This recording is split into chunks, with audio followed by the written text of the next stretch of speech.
So now that you've already started your new project, you made your sequence, and then you imported your files, this is what we're going to do. We're actually going to learn about how to scale an image. And then scaling an image is just basically shrinking it or making it larger. So what you do is you could drag a video. Let's say I drag this video right here. Put it on there, on the timeline. Keep the existing sequence. And I can play it. And see how there's like these black borders right here? Okay. I'm going to do a demonstration right here in front. This is your 1080p frame size, okay, your dimension, all right?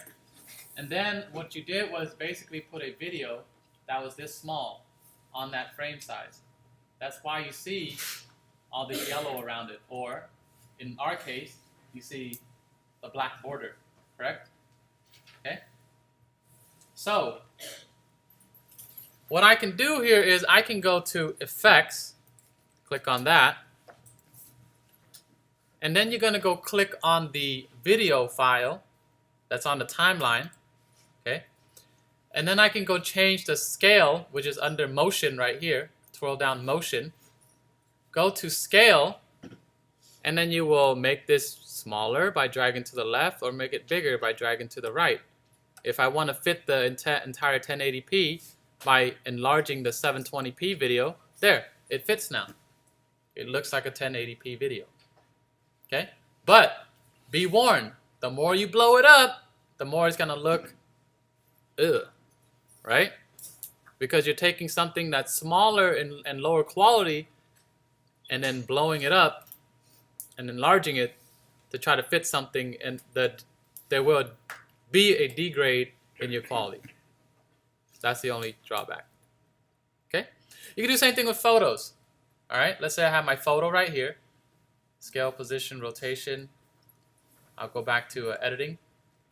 I'll drag a photo, put it on the timeline right here, and I'll drag my playhead to be able to see the photo. See how the photo would normally look like this. But why does it look blown up and zoomed in? Well, if I do a demonstration up here, again, this is your 1080p timeline, right? It's this big. That's the dimension. But then your photo is this big because it's like 5,000 pixels. This is only 1080 pixels. All right? Look what happens when I put on top. You can only see only a little bit of the red, right? Okay? You get what I'm saying? This is your picture. That's what you'll be seeing. So, what can you do to make this picture look like it'll fit on a 1080p timeline? Click on the picture. Okay, go to Effects, click on that tab, go to Scale. See how this is not 100%, this is 100%? I'm going to drag it to make it smaller, and then that's what it looks like when it's scaled down. Or you can scale up to fit exactly, or if you just want this much only, you can fit that exactly. Question? Where are you dragging? I'm dragging right here, the like number. You see the number? Uh-huh. Yeah, I'm just dragging. See how it changes? Okay. So the next thing that we're going to be talking about, how do you position an image and a video file or a video element on the timeline or on the frame here. So what we're going to do here is we are going to shrink this back down, but you have to click on the video, and I scaled it up to 900% or more. So I'm going to make it smaller, okay? And I'm going to go over here to my, see how I'm dragging the playhead left and right? So I can see what I'm doing. Click on the photo, and I'm going to shrink this down as well to make it small enough, okay? And then, if I want to see them next to each other, I can do this. Click the photo, drag it on top like that. See, I only see video right now? But once I get to the photo's on top. And I can't see the video anymore. Okay? So if I want to see the video, I need to click the video, and I'm going to use this thing called the position. You guys remember learning how to plot those little dots on the graph? Yeah. If I say 2, 3, how do you move your dot? Almost. It's 2 to the right, up 3. Its x coordinates is left and right, just like this position right here. Watch this move left and right, okay? I'm gonna scroll in. Oh shoot, you can't really see. I'll just have to do it differently, okay? I'm gonna scroll back out. So, click on this, move left, then you see it. Move right, you see it, okay? You can also do up and down by going to the other one on the right here, click and hold, drag left and right, you go up and down. These are your x and y coordinates. Think of it that way, okay? X's move left and right, Y's moves up and down. All right? So let's say I want to put it over here. Watch when I scroll this back. You see both of them at the same time. Okay? So that's how you make room for a bunch of different videos or photos or whatever, right? Or images or logos, whatever. Okay? So if I wanted to move this picture over here to the right corner, top right corner, I click on the picture and I make sure the size is small enough to fit in that corner and not block this video, and I'll use my right slide x coordinate to the right, and then my slide, I don't know why, but sliding to the left, which is a smaller number, goes up, but really the smaller number should be actually going down. But I'm gonna have to ask Adobe why they're doing that when I see them next week. Okay? And then there you go. I put it there. Okay? That's it. That's your position. All right? Got 3 minutes. Go play with it. So the next thing we're going to be doing here is we're going to be doing how to rotate the image or video. And there are a couple of things actually that's also new that I'm going to show you here. Now, assume that you already have your stuff, you set it up already, and then you're like, hey, Mr. Hank, I don't see any more video lanes that I can put my video onto. And then you freak out. Like, oh my God, I can't do this. Yes, you can. All you do is this. Pick a video, drag it, put it on top, and then drop it. There you go. It made a new one for you. Whoa. New track. That's it. Okay? Now, let's say you accidentally did this. You click and drag it onto the video track 2. Look what happens. It gets replaced. Okay? It gets overwritten. So Command Z, click, drag, put it above, and everything be all good. The new track will be made for you. Okay? Trim it to 10 seconds. Do your placement. And then this is the last thing that you're going to learn really is how to rotate. Click on the video that you would like to rotate. Click on the rotation slider, or it has this thing you can rotate. Okay? You guys remember geometry? Who have had geometry already? Okay. So you guys remember geometry, you are able to rotate your points from one quadrant to another quadrant, so on and so forth. And then your anchor point really is your, like, there's this thing called the anchor point. That's like your origin, right? Your 0, 0, 0, 0. Okay? You can also learn this in, anybody in pre-calc right now? Okay. For pre-calc, when you go towards the, if you click on the blue and slide it, when you go towards a positive rotation, it'll be a positive number, and you're rotating clockwise. And if you go to smaller numbers or negative numbers, you're rotating counterclockwise. Have you learned this yet? Yeah. You have, okay. So if you see like a number in front of it, like this right here, see it says 2 times, I'll just zoom in right here, okay? You see how it says 2 times 131.6? That means there are 2 rotations going in the positive direction, 2 rounds, and then it goes a little bit more, which is 136 degrees more of a rotation.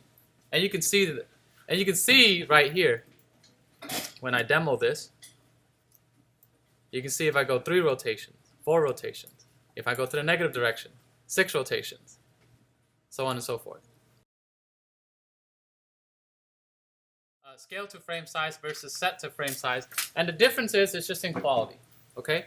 So when you go to your timeline, see I spun this all messed up, and if you're like, I don't like that, I don't like the way it looks, and I don't want to spin that one anymore, what you can do is you can reset, even if you like moved it here and then you moved it down and then, or up, and then you scale it to make it smaller or bigger, and you like, I don't like it, I want to reset everything. All you gotta do is just click reset. Everything will be all good. See that? Click reset. The reset button. Okay? Everything will be all good. You're back to normal again. Now I can talk about scale to frame size. Scale to frame size does this. Okay? See how this is 100%? Where it says scale? Alright? I'm going to right click and I click on scale to frame size. It's going to fit the entire video on the timeline 1080p. 720 becomes 1080. See how it fits? Okay? And then this number doesn't change. You see how that's still 100? I'm going to Command Z. But when I right click and then choose set to frame size, when I set to frame size, you're going to see that the scale number changes from 100 to, can you guys read this? The scale changed from 100 to what? 150. 150. Okay? Does that make sense? This is mostly for images when you're like trying to do this thing called Ken burn, but we'll get to that later when we're doing images and the images move and this and that. But we're not there yet. Okay? So just know that set to frame size is going to mess with your quality. Okay?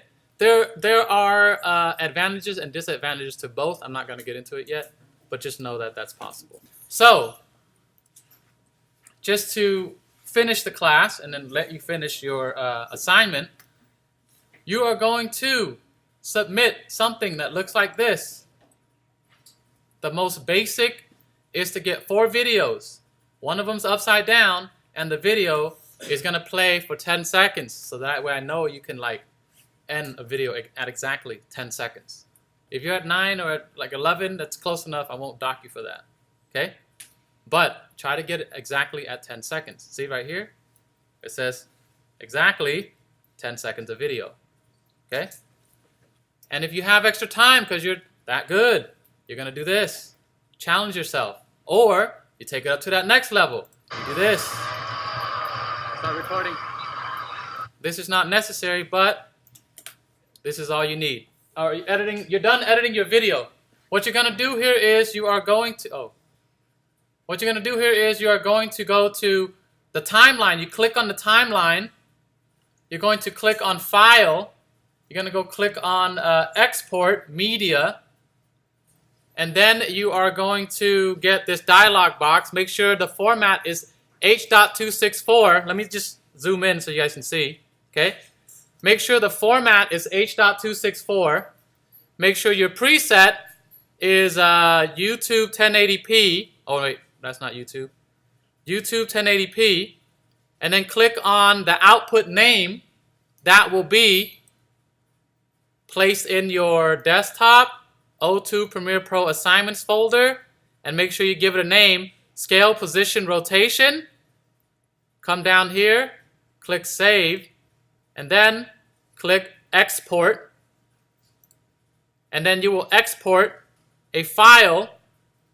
Let me just zoom out of this. That's going to be in this folder right here. Desktop, Premiere Pro Assignments. That right there. This is the file that